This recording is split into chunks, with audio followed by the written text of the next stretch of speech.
तुतुराम नाम का सुमिरन करले रे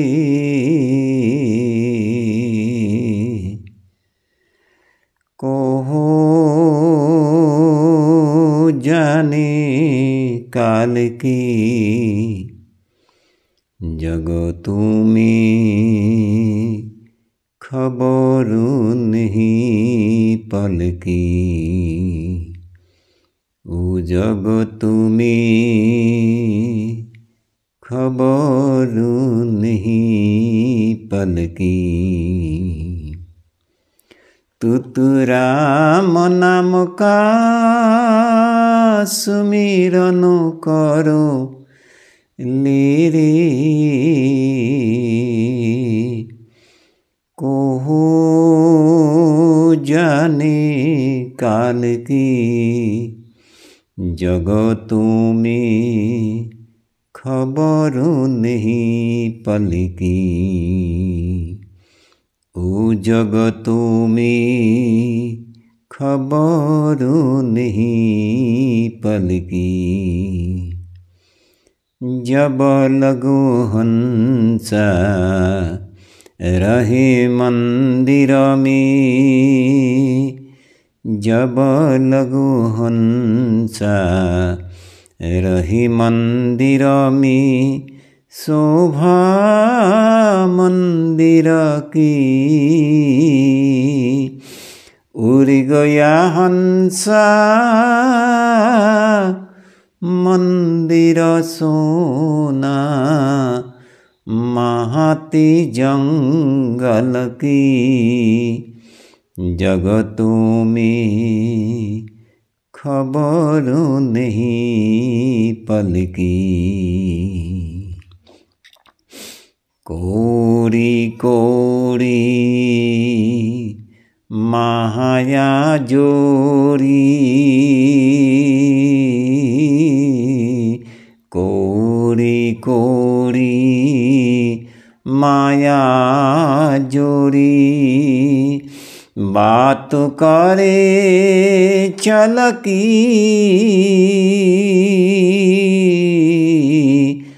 बात करे चलकी भारी गथरी सिर पर बंधी भारी गथरी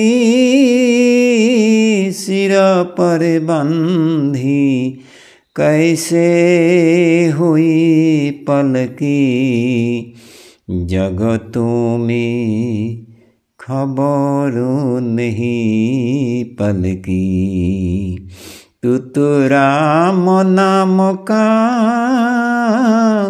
सुमिरन करो ले रे को जाने काल की जगतों में खबर नहीं पल की जगतों में खबर नहीं पल की।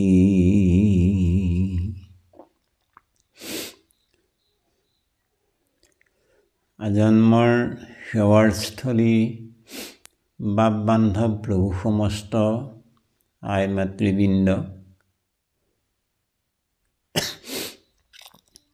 আজি আমি এটি কাহিনীৰ আধাৰত আপোনাসৱৰ সেৱাৰ অৰ্থে কেইভাগমান কথা নিবেদন কৰাৰ প্ৰয়াস কৰা হৈছে। ইয়াতো আমাৰ আগপাছ বঢ়া দুটা অনেক দায় আপোনাসৱৰে ভিত্ত বুলি ভাবি আমাৰ অপৰাধ ক্ষমা কৰিব বুলি সবাৰ চৰণত আমি সৰ্বপ্ৰথমে সেৱা নিবেদন কৰা হৈছে।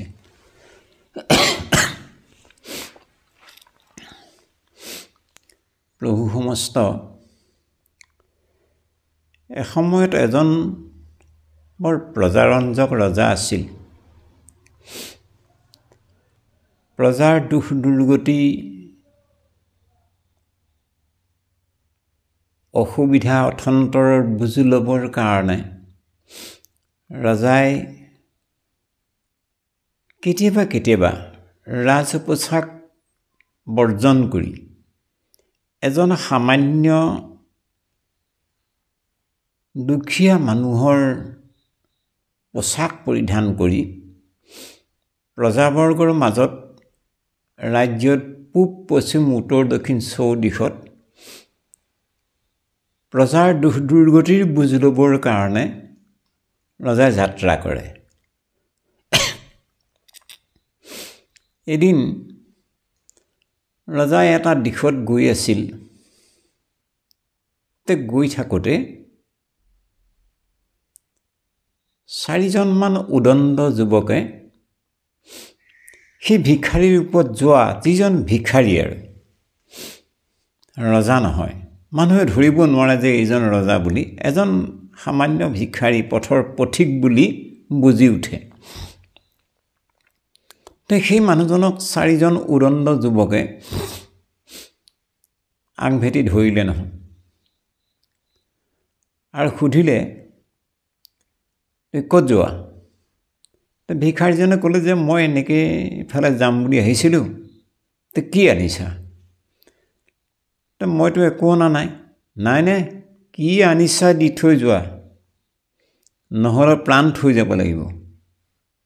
আৰে বোপাহঁত, মইতো একো অনা নাই, মইতো এজন দুখীয়া মানুহ, মই এফালে যাত্ৰা কৰি আহি আছোঁ, তই মোক তোমালোকে নামাৰিবা। নাই এইবোৰ কথা নহয়, কি আছে দি থৈ যোৱা, নহ'লে কিন্তু প্ৰাণ থৈ যাব লাগিব। নাই আৰু 4জন যুৱকে এই ভিক্ষাৰীৰ ওপৰত যোৱা ৰজাক অৰ্থাৎ ভিক্ষাৰীজনক এইকাৰণে মাৰিবলৈ উদ্যত নহয়। এনেতে কিছু নিলগৰ পৰা 3জন অত্যন্ত সৎ স্বভাৱৰ যুৱকে এই কাণ্ডটো দেখা পালে। 3জন যুৱকে মানুহজনকতো ইহঁতে মাৰিব, এতিয়া মানুহজনক বচাব লাগে, এইবুলি দৌৰি দৌৰি অহা দেখি 4জন উদণ্ড যুৱক অৰ্থাৎ ডকাইত তেওঁলোক পলায়ন হ'ল। আৰু 3জন ল'ৰা ওচৰলৈ আহিলে, আহি এই ভিক্ষাৰীজনক সুধিলে, দাদা আপোনাৰ ঘৰ ক'ত? বোলে মোৰ ঘৰ অমুকত। আপুনি ক'ত আহিছিলে? বোলে মই এনেকৈ তেনেকৈ ইফালে যাম বুলি আহিছিলোঁ। আপোনাকতো আজি ইহঁতি মাৰিলেহেঁতেন, আপুনি এইটো ৰাস্তাইদি অহা যোৱা নকৰিব আৰু, আপোনাৰ ঘৰ ক'ত আপুনি তলৈ গুচি যাওকগৈ যাওক, আজিতো আমি নোপোৱা হ'লে আপোনাক ইহঁতি মাৰিলেহেঁতেন। তেতিয়া সেই ভিক্ষাৰীৰ ওপৰত যোৱাৰ ৰজা, প্ৰজাৰঞ্জক ৰজা, পৰিচয় দিলে 3জন যুৱকক, বোপাহঁত, মই এই ৰাজ্যৰে ৰজা, মোৰ নাম অমুক। আপুনি আমাৰ ৰাজ্যৰ ৰজা? আপুনি এই ৰূপত কিয়?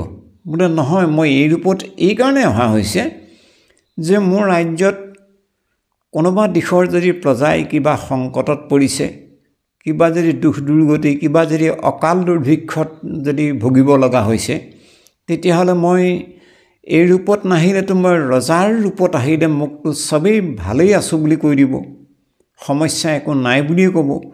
গতিকে মই প্ৰকৃত দুখ দুৰ্গতি বুজ ল'বৰ কাৰণে মই এই ছদ্মবেশত যাত্ৰা কৰোঁ মাজে মাজে। আৰু আজিও মই এজন ভিক্ষাৰীৰ ৰূপত এইকাৰণে অহা হৈছিল, যাতে প্ৰজাবৰ্গৰ ক'ত কেনেকৈ কি হৈছে এই কথাটো মই বুজিব পাৰোঁ। বাৰু ভাইহঁত, আজি তোমালোক 3জন নোহোৱা হ'লেতো মোক এই ডকাইতকেইজনে মাৰিলেহেঁতেন। মোৰ লগততো কোনো ৰথী সাৰথী কোনো নাই, মই অকলে আহিছিলোঁ, গতিকে মোক এজন সামান্য ভিক্ষাৰী বুলিয়ে মাৰিলেহেঁতেন। গতিকে তোমালোকেহে মোক আজি বচালা, তোমালোকৰ এই কৃতজ্ঞতা মই কেতিয়াও পাহৰিব নোৱাৰোঁ। তোমালোকৰ এইকণ অনুগ্ৰহ মোৰ সদা সৰ্বদাই মনত থাকিব। পিছে যিহেতু মই এই ৰাজ্যৰ ৰজা, তোমালোকৰ কাৰণে আজি মই বাচি গ'লোঁ। তোমালোকে এদিন মোৰ ৰাজদৰবাৰলৈ আহিবাচোন। তোমালোকৰ যিজনক যিহকে লাগে মই তাকেই দি তোমালোকক সহায় কৰিম। এই বুলি কৈ ৰজাই স্থানান্তৰ হ'ল, নিজ ৰাজধানীলৈ গুচি গ'ল আৰু যুৱককেইজনো নিজৰ নিজৰ ঘৰলৈ গুচি গ'ল। তে এমাহ দুমাহ এবছৰ দুবছৰমান পাৰ হৈ গ'ল। ৰজাই মাতি থৈ অহা স্বত্তেও যুৱককেইজন ৰজাৰ দৰবাৰলৈ যোৱা নাছিল। তে ৰজাই সেই কৃতজ্ঞতা ভাৱত উদ্বুদ্ধ হৈ মন্ত্ৰীক এদিন ক'লে, মন্ত্ৰী, অমুক গাঁৱৰ অমুক অমুক নামৰ 3জন ল'ৰাই মোক বৰ সহায় এটা কৰিলে আৰু তেওঁলোক 3জন নোহোৱা হ'লে মোৰ সেইদিনা সংকট হ'লহেঁতেন। সেই 3জন ল'ৰাৰ মন্ত্ৰীবৰ একেটা সময়তে 3জনক মাতি আনিব নালাগে, বেলেগ বেলেগ সময়ত 3জনক মোৰ ইয়ালৈ মাতি আনিবলৈ হওকচোন। তে মন্ত্ৰীও ৰজাই কোৱা মতেই কাম কৰিলে। প্ৰথম এজন ল'ৰাক গৈ মাতি আনিলেগৈ। ৰজাই ভালকৈ বহুৱালে। বহুৱাই মেলি ল'ৰাজনক সুধিলে, ভাই, মইতো তোমাক এদিন কৈছিলোঁ যে তোমালোকৰ কি অসুবিধা আছে, যিহকে বিচৰা মই তাকেই দিম। তোমালোকক মাতি থৈ আহিছিলোঁ, তোমালোক ইমান দিনে অহা নাই। গতিকে আজি মই সেই ভাৱনাত উদ্বুদ্ধ হৈ আজি মন্ত্ৰীৰ জৰিয়তে তোমাক নিমন্ত্ৰণ কৰি অনা হৈছে। তোমাৰ অসুবিধা কি কোৱাচোন? তেতিয়া ল'ৰাজনে ক'লে, ৰাজন, মই এজন বৰ দুখীয়া মানুহৰ ঘৰৰ ল'ৰা।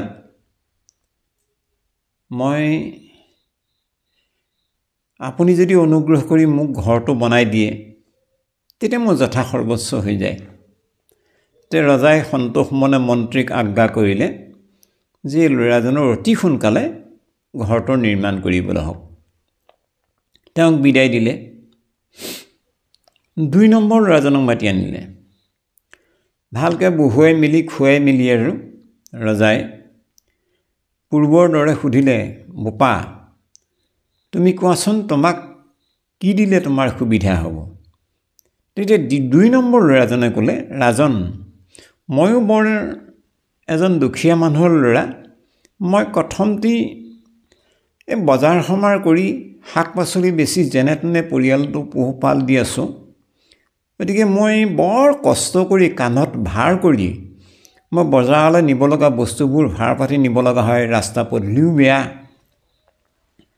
গতিকে মোক বজাৰ কৰি চলিবলৈ সুবিধা হোৱাকৈ এটি যদি ঘোঁৰা দিয়ে, ৰাজন, মোৰ এইকণ অনুগ্ৰহ কৰিলে মোৰ যথা সৰ্বস্ব হৈ যায়। তেতিয়া ৰজাই মন্ত্ৰীক আজ্ঞা কৰিলে যে এইজন ল'ৰাক আমাৰ ঘোঁৰাশালৰ পৰা এটা সুস্বাস্থ্য ঘোঁৰা দি দিবলৈ হওক। দি দিলে। 3 নম্বৰ ল'ৰাজন মাতিলে নহয়। 3 নম্বৰ ল'ৰাজনক সুধিলে, ভাই, তোমাক কি লাগে কোৱাচোন? মই পূৰ্বৰ তোমালোকৰ উপকাৰৰ কথা শুৱৰি মই আজি তুমি যি বিচাৰা মই তাকেই দিম, কোৱা। তুমি কোনো শংকা নকৰিবা, যি বিচাৰা মই তাকেই দিম। তেতিয়া 3 নম্বৰ ল'ৰাজনে ক'লে, ৰাজন, মোক একো নালাগে। কি তোমাক একো নালাগে? বোলে মোক একো নালাগে। মই এটাই বিচাৰোঁ যে মোৰ ঘৰত আপুনি এদিন এসাঁজ অন্ন গ্ৰহণ কৰিবগৈ লাগে। ৰজাটো বিমূৰত পৰি গ'ল। ৰাজধৰ্মৰ নিয়ম মৰ্মে ৰজাই সেইজনৰ ঘৰত গৈ অন্ন গ্ৰহণ কৰিবগৈ নোৱাৰে। ৰজাই অন্ন গ্ৰহণ কৰিবলৈ হ'লে যিজনৰ ঘৰলৈ যাব সেই মানুহ ঘৰৰ লগত ৰজাৰ কিবা সম্পৰ্ক থাকিব লাগিব, নম্বৰ 1। 2 নম্বৰত যে সেইজন ল'ৰাৰ ঘৰলৈ ৰজা যাব পাৰিব যদি ল'ৰাজনৰ লগত কিবা সম্বন্ধ ঘটে। এতিয়াতো একো সম্বন্ধ নাই। তাৰ লগততো মোৰ একো সম্বন্ধ নাই আৰু তাৰ পৰিয়ালবৰ্গৰ লগতো মোৰ কোনো যোগাযোগ নাই। আৰু ময়েতো পূৰ্বতে ক'লোঁ যে যি বিচৰা মই তাকেই দিম কোৱা। এতিয়া ই প্ৰত্যেকটো ল'ৰাই যিহকে বিচাৰিলে মই দিলোঁ, কিন্তু ইটো কৈছে যে নহয় মোক একো নালাগে, মোৰ ঘৰত আপুনি এসাঁজ খাবগৈ লাগে।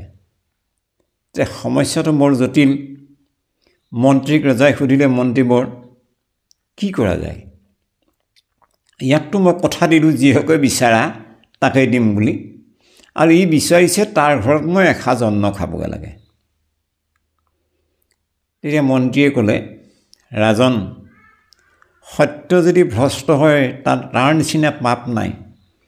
গতিকে আপুনি আগত যিহেতু অংগীকাৰ কৰিছে দিম বুলি, আপুনি যিহেতু কথা দিছে, ল'ৰাটোৱে বিচাৰিছে তাৰ ঘৰত আপুনি অন্ন গ্ৰহণ কৰিবগৈ লাগে।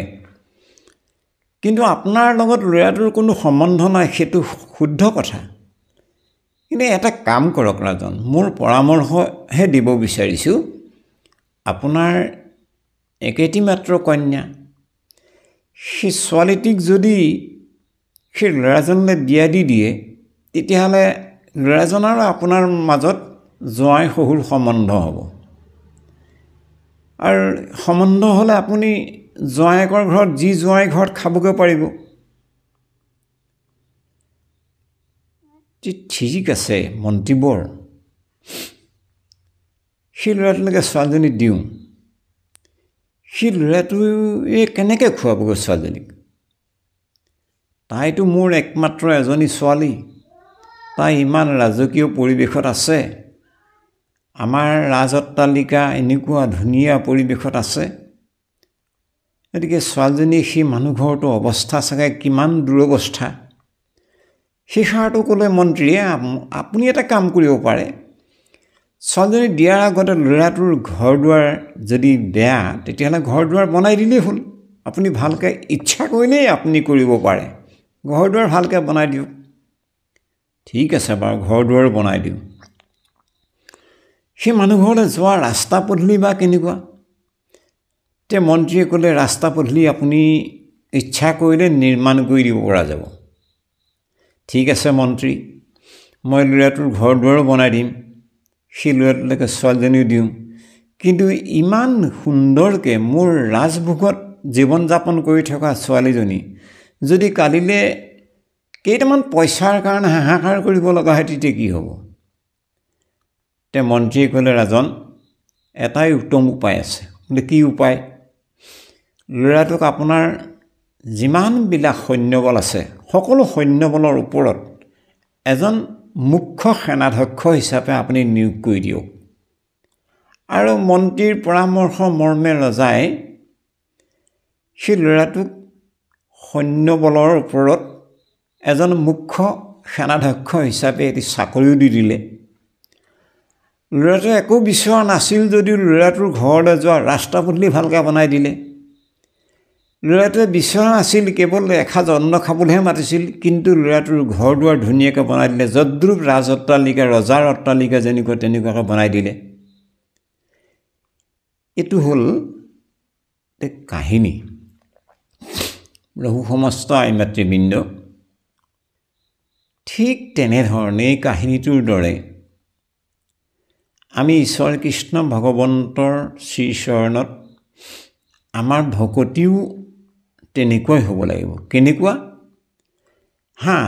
যদি পূৰ্বৰ দুজন ল'ৰাই বিচৰাৰ দৰে ভগৱন্তৰ ওচৰত যদি আমি যিহকে বিচাৰোঁ, ভগৱন্তই সেইটোকে দি দিব।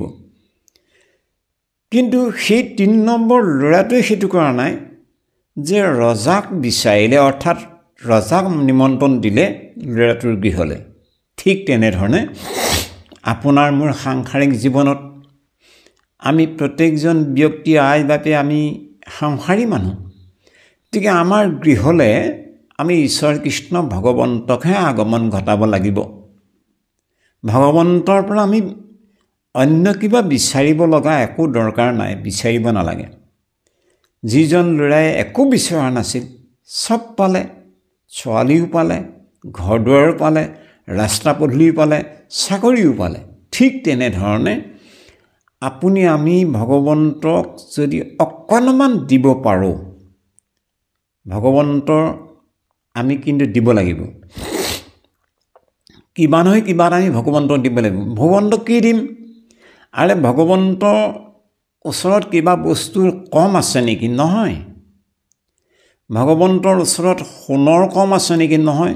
যিজন ভগৱান কৃষ্ণই সোণৰ পালেঙত শয়ন কৰে, সোণৰ সিংহাসনত বিৰাজমান হয়, সেইজন ভগৱন্তৰ ওচৰত অভাৱ একো নাই। যিজন ভগৱন্ত ঐশ্বৰ্য বিভূতি কিবা দিব আমি, আপুনি লক্ষ্মীৰ পতি,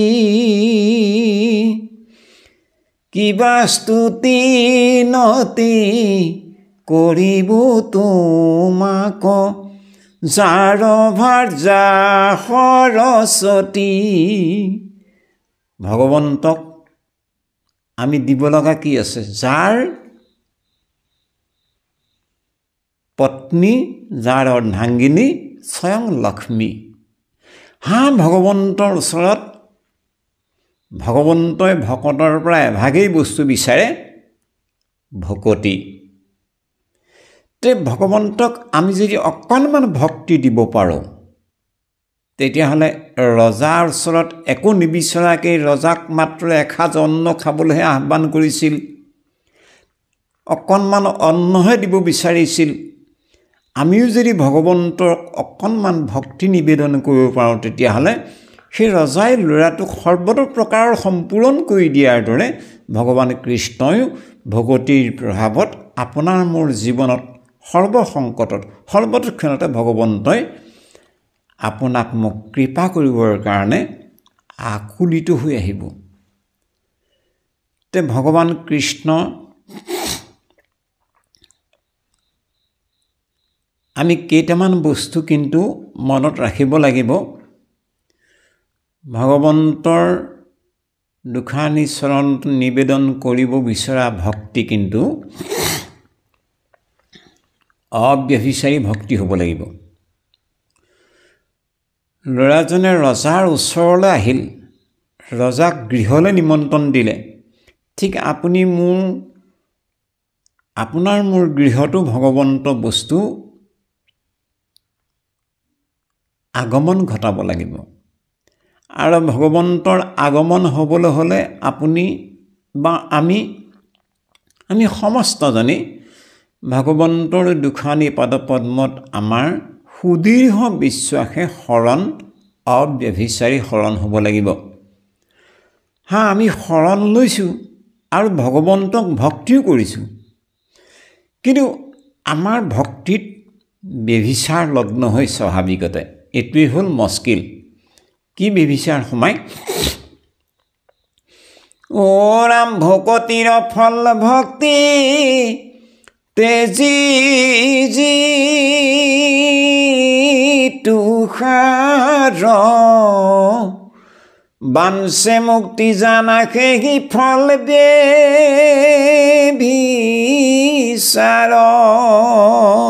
ভকতিৰ আমি ভগৱন্তক ভকতি কৰোঁ, কিন্তু ভকতিৰ ফল আমি এভাগেই কামনা কৰিব লাগে, কেৱল ভকতি। আমাৰতো ভাগৱত গ্ৰন্থত এই কথাটো আপোনাক সমস্তজনে পাইছে। কৃপাৰ সাগৰ দৈৱকী নন্দন, পুৰিও মনৰ কাম, ভকতৰ সং সদা নুগুচুক মুখেতো আগুণ নাম।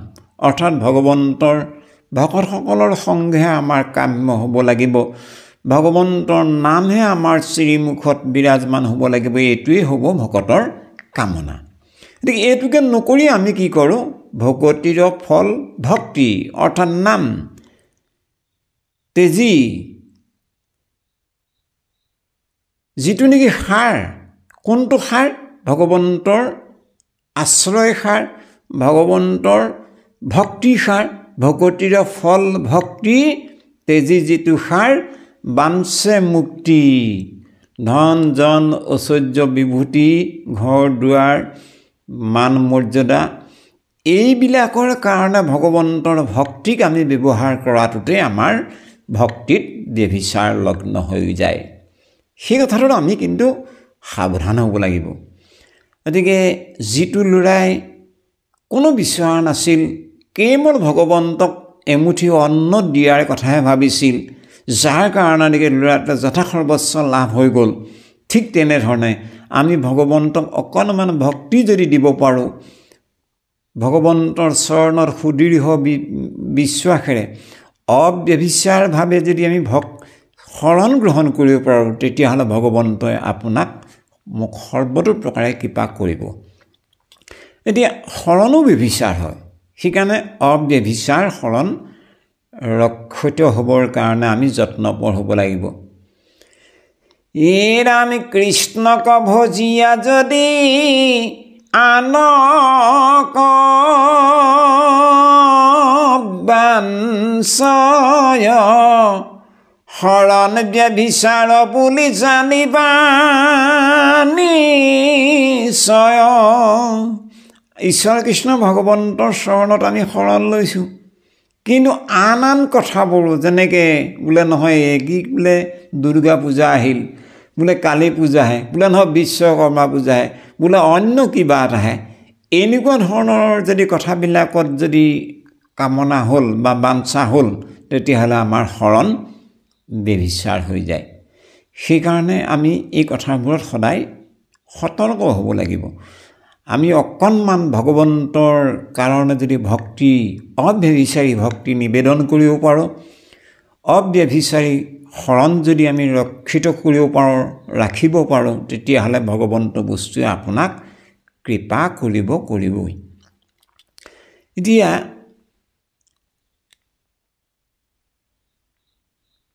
মহৎ গুণ, এইটোৱেই হ'ল ডাঙৰ মহৎ গুণ। কোনটো?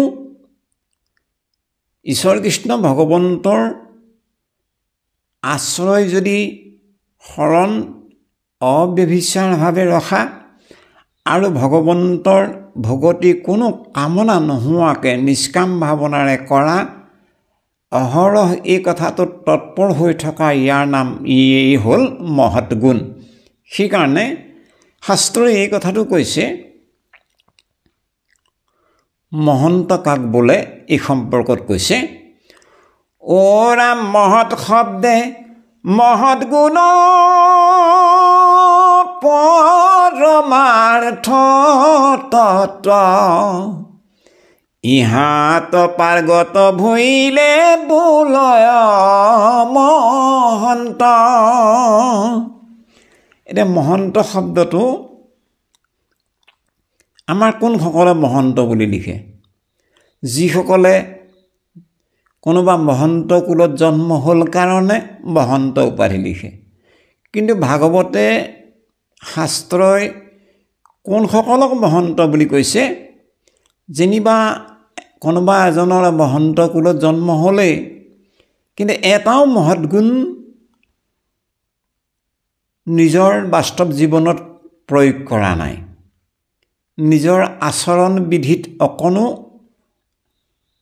সংযোগ কৰা নাই, সেইজনক মহন্ত বুলি কোৱা নাই শাস্ত্ৰই। লাগিলে তেওঁ চাণ্ডাল কুলতে হওক বা ক্ষুদ্ৰ কুলতে হওক বা ব্ৰাহ্মণ কুলতে হওক বা ক্ষত্ৰিয় বৈশ্য যি কুলৰে নহওক, লাগিলে যদি মহৎ গুণত পাৰ্গত হ'ল। মহৎ গুণ কি? ভগৱন্তৰ চৰণত সুদৃঢ় বিশ্বাসে আশ্ৰয় আৰু ভগৱন্তৰ সেই মহাৰত্ন নাম বস্তুক সদা সৰ্বদাই স্মৰণ, চিন্তন, শ্ৰৱণ, কীৰ্তন কৰা, এই গুণটোৱেই হ'ল মহৎ গুণ।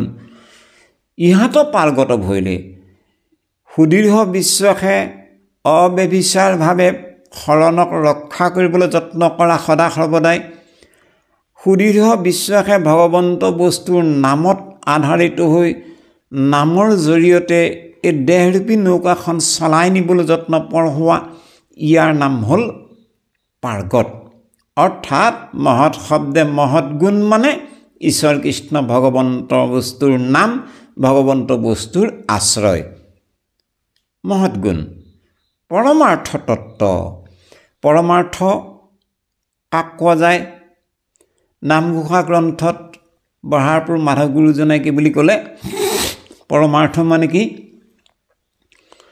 কৃষ্ণ নিগদতি সব্যসাচী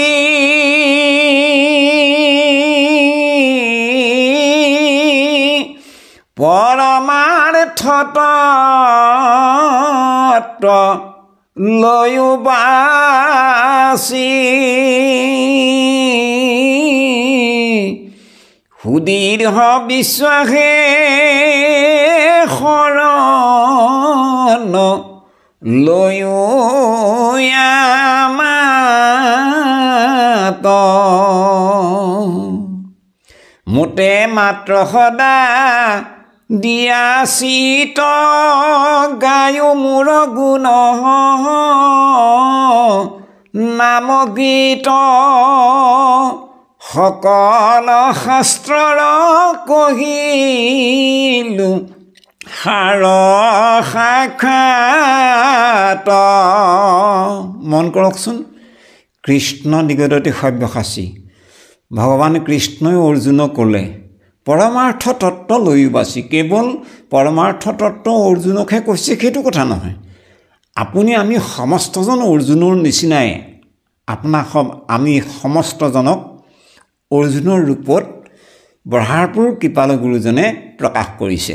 পৰমাৰ্থ তত্ত্ব লৈও বাচি কি পৰমাৰ্থ তত্ত্ব? সুদীৰ্ঘ বিশ্বাসে আমি শৰণ এজনৰ দুখানি পাদপদ্মতে ল'ব লাগিব ভগৱান কৃষ্ণ।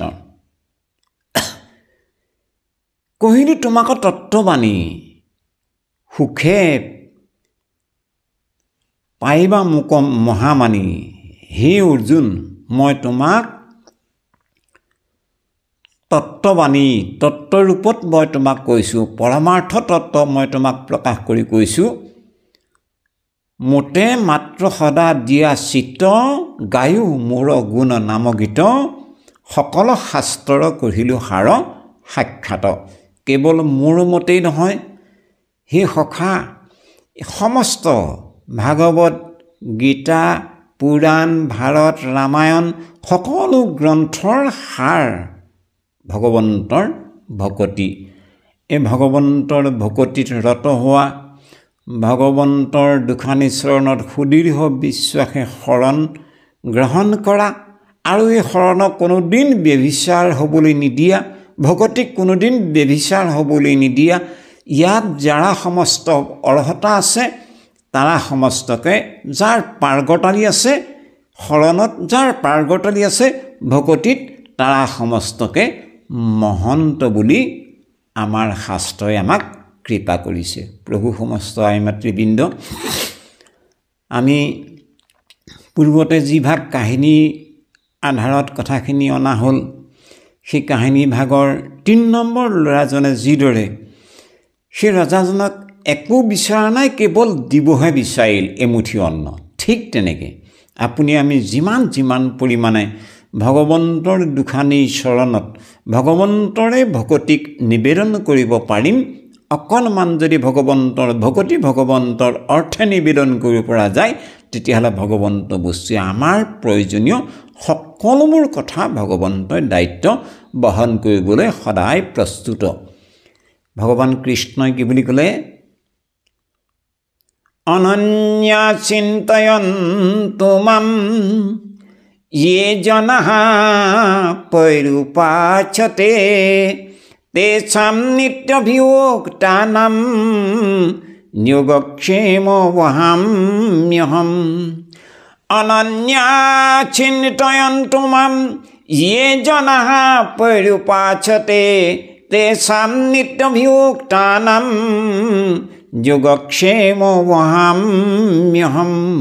अनन्य चिन्तयन्तु मां, যিসকলে অনন্য মানে ন যোগ অন্য, অৰ্থাৎ এক কৃষ্ণদেৱৰ চৰণত আশ্ৰয় গ্ৰহণ কৰি ভগৱন্তক ভকতি কৰাৰ বাহিৰে কোনো কাৰণত কেতিয়াও আনজনৰ ওচৰলৈ মন নেমেলা, ইয়াৰ নাম হ'ল অনন্য। অনন্য চিন্তয়ন্তু মাম, যিসকল ভকতে মোক এককভাৱে অনন্যভাৱে একান্তভাৱে মোক চিন্তা কৰে, চিন্তয়ন্তু মাম মোক চিন্তা কৰে, তেচাম তেনেকুৱা ধৰণৰ নিত্যভিযুক্তানাম, যিসকল সদা সৰ্বদাই মোৰ ভক্তিযুক্ত ভকত, যোগক্ষেম বহাম্যহম, মই তেওঁলোকৰ দৈনন্দিন জীৱনৰ যিখিনি প্ৰয়োজনীয় কথা থাকে গোটেই কথাবোৰ মই পূৰণ কৰিবলৈ সদায় আগ্ৰহী হৈ থাকোঁ। যোগক্ষেম বহাম্যহম। প্ৰভু সমস্ত আমি সমস্তজনে যাতে ভগৱন্তৰ অনুগ্ৰহৰ পাত্ৰ হ'ব পাৰোঁ, ভগৱন্তৰ কৃপাৰ পাত্ৰ হ'ব পাৰোঁ, এই মহাবাক্য সাৰোগত কৰি আমি এই কাহিনীভাগৰ আধাৰতে আপোনাসৱক সেৱাৰ অৰ্থে কেইভাগমান কথা আগবঢ়োৱা হ'ল। ইয়াতো আমাৰ আগপাছ বঢ়াটোতা নিশ্চয় অনেক দায় আছে।